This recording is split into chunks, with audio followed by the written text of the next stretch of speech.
Video शुरू करने से पहले एक छोटा सा डिस्क्लेमर। मैं आपकी जानकारी के लिए बता दूं, वीडियो का आधे से ज्यादा पार्ट नेगेटिव और क्रूरता से भरा हुआ है, इसलिए इस वीडियो से अच्छे लोग दूर रहें जिन्हें लगता है कि दुनिया अच्छी है या फिर बहुत ज्यादा अच्छी। एक बार फिर से सुनिए, अच्छे लोग इस वीडियो से दूर रहें।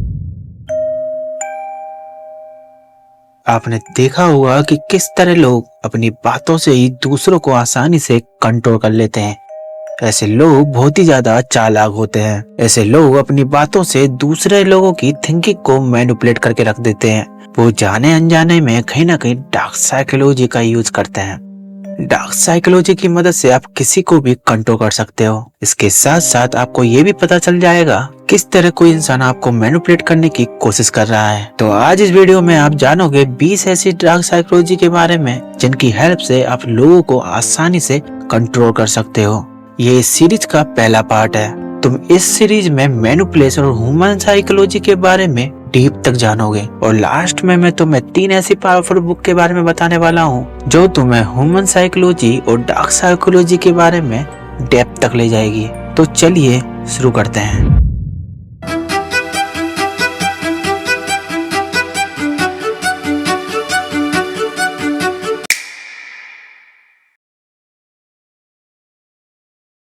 अगर आप किसी ग्रुप में या मीटिंग में हो और आपको लगता है कि कोई इंसान मुझे गुस्से से देख रहा है या फिर आक्रामक हो सकता है, तो उसके पास जाकर बैठ जाइए। जब कोई इंसान आपके सामने बैठा होता है तो उसके प्रति गुस्सा दिखाना आसान होता है, लेकिन अगर आप उसके पास जाकर बैठ जाते हो तो उसका गुस्सा करना मुश्किल और अनकंफर्टेबल हो जाएगा। इससे 3 चीजें होंगी। पहला, उसे गुस्सा दिखाने के लिए अपने शरीर को घुमाना पड़ेगा। दूसरा, पास बैठने से एक साइकोलॉजिकल प्रेशर बनता है।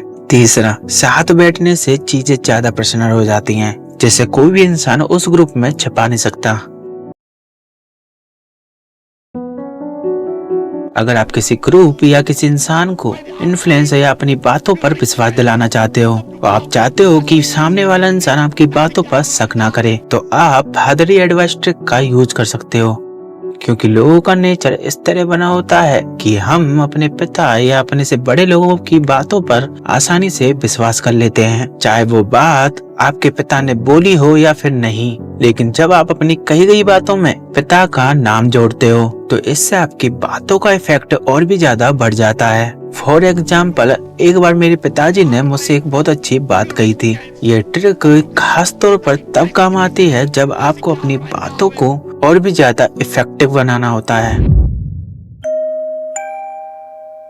अगर आपको ऐसा लगता है कि कोई एक ऐसा इंसान है जो आपको पसंद नहीं करता, तो आप उसे एक छोटा सा काम करने के लिए कहें, जैसे कि उसे से एक पेन मांगना। जो लोग आपको नापसंद करते हैं वे स्वाभाविक रूप से आपकी मदद करने से बचेंगे, लेकिन पेन मांगना एक छोटा सा काम है। इसे मना करना किसी के लिए भी मुश्किल होगा। अगर वो आपकी मदद नहीं करेगा इस छोटे से काम के लिए, तो उसको अंदर से गिल्ट महसूस होगा। जब वो इंसान आपकी ये छोटी सी मदद के लिए रेडी हो जाता है तो उसके दिमाग में एक नई इमेज बनने लगती है कि आप शायद इतने भी बुरे नहीं हैं। इस ट्रिक का यूज करके आप किसी के भी नजरिए को चेंज कर सकते हो। ये ट्रिक बेंजामिन फ्रैंकलिन इफेक्ट पर आधारित है। कभी भी आपको महसूस हुआ होगा कि कोई आपको घूर रहा है या फिर चुपके से देख रहा है। अगर आप वास्तव में ये पता लगाना चाहते हैं कि कोई आपको देख रहा है या फिर नहीं, तो आप इस ट्रिक का यूज कर सकते हैं। आपको सिर्फ एक जमाई लेनी है उस इंसान के सामने जो आपको चुपके से देख रहा है। फिर आपकी जमाई लेने के तुरंत बाद आपको उस इंसान की तरफ देखना है। अगर वो इंसान भी जमाई लेता है तो इसका मतलब है कि वो आपको देख रहा था। और ये ट्रिक इसलिए काम करती है क्योंकि जमाई एक संक्रामक होती है। कोई भी व्यक्ति जिसे जमाई लेते हुए देखा जाता है, अक्सर दूसरा इंसान भी उसे कॉपी करने लगता है। ये ट्रिक खास तौर पर तब काम आती है जब आप ये जानना चाहते हो कि कोई आप में इंटरेस्ट ले रहा है या फिर नहीं। अगर आप किसी डेट पर जाते हो और आप चाहते हो कि आपका साथी आपके साथ बिताए गए समय को हमेशा याद रखे, तो आपको कुछ ऐसी एक्टिविटी करनी होगी जो एड्रेनलिन रश को पैदा करे। ये हार्मोन हमारे दिमाग में एक्साइटमेंट और जोश को बढ़ाता है। जब आप किसी रोमांचक एक्टिविटी में भाग लेते हो, जैसे रोलर कोस्टर की सवारी करना या फिर कोई हॉरर फिल्म देखना, तो हमारा दिमाग इससे पॉजिटिव इमोशन से जुड़ जाता है। जब आप ऐसा करते हो तो आपका पार्टनर आपको चाहकर भी भूल नहीं पाता है। ये एक सिंपल लेकिन इफेक्टिव ट्रिक है।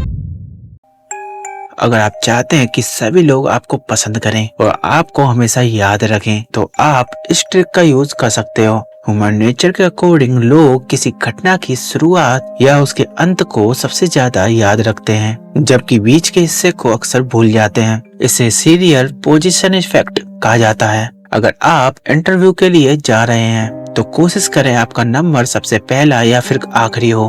अगर आप किसी के साथ डेट पर जा रहे हैं तो दिन की शुरुआत या अंत में जाएं, और डेट के दौरान शुरुआत और अंत में एक स्ट्रॉन्ग इम्प्रेशन छोड़ने की कोशिश करें, जैसे किसी खास तरीके की बातचीत या गिफ्ट देना या फिर कुछ और। ये ट्रिक आपको दूसरों की यादों में खास जगह दिलाने में हेल्प करती है।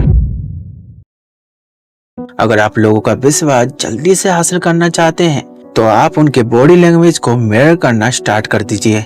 ये ट्रिक बहुत ही ज्यादा इफेक्टिव होती है।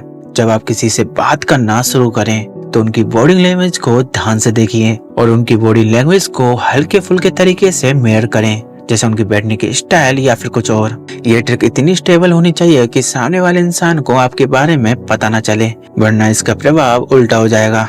जब आप बिना शब्दों के उनके साथ एक जैसा महसूस करते हैं तो उनका दिमाग ये समझने लगता है कि आप दोनों एक जैसे हो और आप दोनों के बीच में एक अच्छा कनेक्शन है, जिससे एक ट्रस्ट बनता है। और ये मेथड बहुत ही ज्यादा पावरफुल है और इसके बारे में द 48 लॉ पावर बुक के अंदर भी बताया गया है, जिसकी लिंक आपको नीचे डिस्क्रिप्शन में मिल जाएगी। जब आप किसी से पहली बार मिलें और उनसे हाथ मिलाएं तो आपको इस बात पर ध्यान देना है कि आपके हाथ गर्म हो। गर्म हाथों का मतलब होता है कि किसी को पॉजिटिव सम्मान देना, यानी कि रिस्पेक्ट देना, जो कि सामने वाले इंसान पर पॉजिटिव इफेक्ट डालता है और उनकी नजर में आपको अट्रैक्टिव बनाता है। इसके अपोजिट, जब आप ठंडे हाथों से हाथ मिलाते हो तो आप एक कमजोर नजर आते हो, जो आपके प्रति एक नेगेटिव इंप्रेशन डालता है। ये एक छोटी सी ट्रिक है लेकिन बहुत ही ज्यादा इफेक्टिव है और ये ट्रिक आपको फर्स्ट इंप्रेशन डालने में आपकी हेल्प करेगी।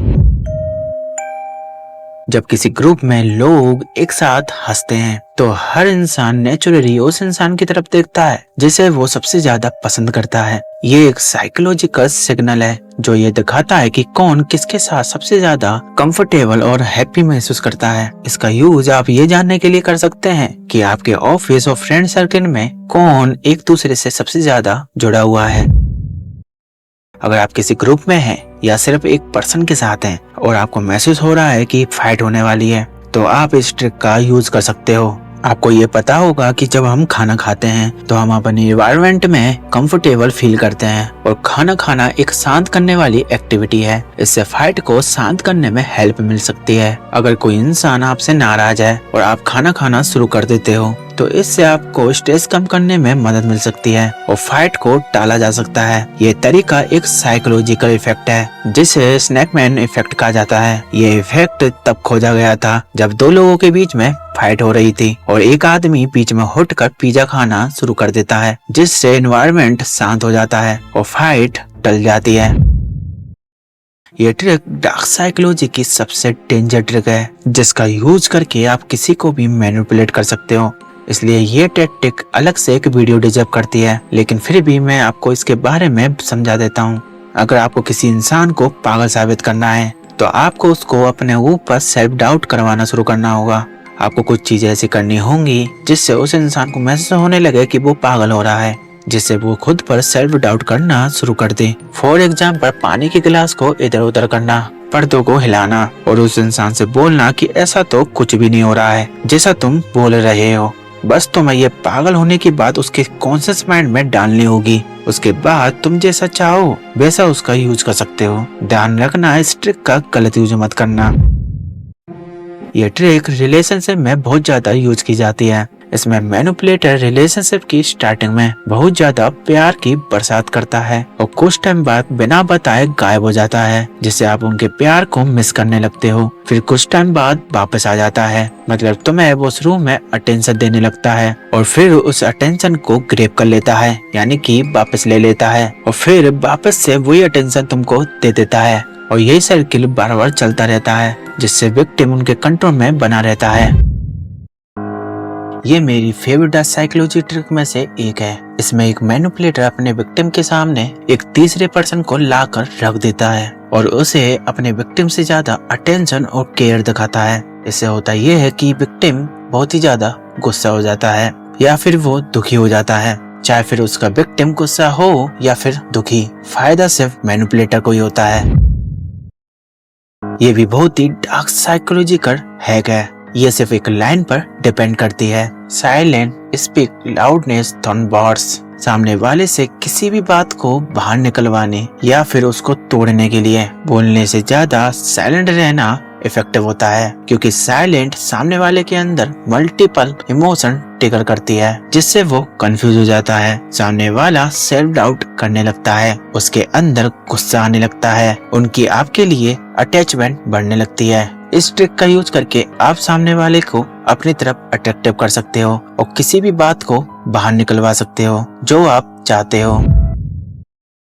आपके किसी फ्रेंड ने ये बोला ही होगा, भाई ये इंसान बहुत ही बुरा है, इससे दूर ही रहे, ये बिल्कुल भी अच्छा नहीं है। फिर आपको उस इंसान की छोटी से छोटी बातें गलत लगने लगती हैं, जबकि आप उसके बारे में जानते तक नहीं हो। बस हमने उसके बारे में बुरा सुना और उसको जज करना स्टार्ट कर दिया। बिल्कुल, मैनिपुलेटर आपको आपकी बुरी आदतों से आपको गिल्ट और बुरा फील करवाता है और आपको जज करता है और आपकी सेल्फ रिस्पेक्ट को बार बार तोड़ता है। इसमें मैनिपुलेटर आपको जो भी इंफॉर्मेशन देता है वो इस तरह देता है कि दी जाने वाली इंफॉर्मेशन आपको पॉजिटिव और इफेक्टिव लगे, क्योंकि हमारी थिंकिंग इस पर काम करती है कि इंफॉर्मेशन को किस तरह प्रेजेंट किया जा रहा है और आपका मूड भी उसी तरह चेंज होता है। एक मैनिपुलेटर स्थिति को कंट्रोल करने के लिए रिफ्रेमिंग का यूज करता है। मतलब मैनिपुलेटर ऐसी लाइन यूज करता है, मैं तुमसे प्यार करता हूँ, मैं तुम्हें खो नहीं सकता, और यही जेलिसी को जस्टिफाई करने का एक तरीका है और इसी को बोला जाता है रिफ्रेमिंग।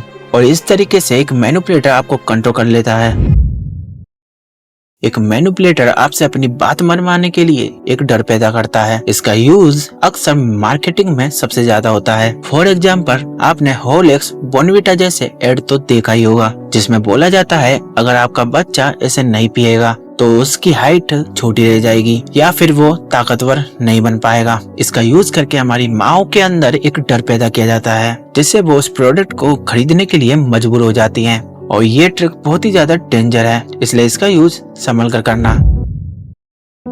इसमें मैनिपुलेटर अपने विक्टिम को गिल्ट महसूस करवाता है उन गलतियों के लिए जो उसने कभी की ही नहीं होती। इसमें मैनिपुलेटर आपसे बोलेगा, तुमने मेरे लिए कुछ नहीं किया, मैं तुम्हारे लिए सब कुछ करता हूँ। इसका यूज रामायण में भी हुआ है, जब मंत्रा केकई से बोलती है, इन सब की जिम्मेदार तुम होगी, तुम्हारी वजह से तुम्हारा बेटा भरत कभी भी राजा नहीं बन पाएगा। इस तरह एक मैनिपुलेटर विक्टिम के अंदर गिल्ट डालता है उन गलतियों के लिए जो उसने कभी की ही नहीं होती।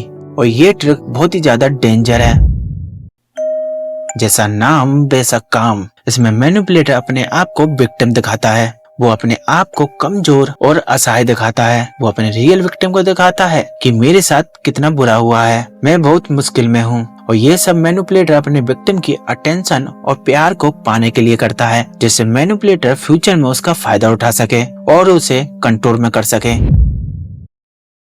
इसमें मैनिपुलेटर विक्टिम के डर, गिल्ट फीलिंग के जरिए उसको कंट्रोल करता है। इसमें मैनिपुलेटर तुमसे वो सब करवाता है जो वो चाहता है, चाहे इसके लिए उसे कुछ भी करना पड़े। और लास्ट में अपनी बात को मनवाने के लिए वो आपको धमकी देना स्टार्ट कर देता है। वो कहेगा अगर तुम ऐसा नहीं करोगे तो तुम्हारे साथ बहुत बुरा होगा या फिर मैं तुम्हें छोड़कर चला जाऊंगा। ये जब होता है जब मैनिपुलेटर से आप बहुत ज्यादा अटैच हो जाते हो।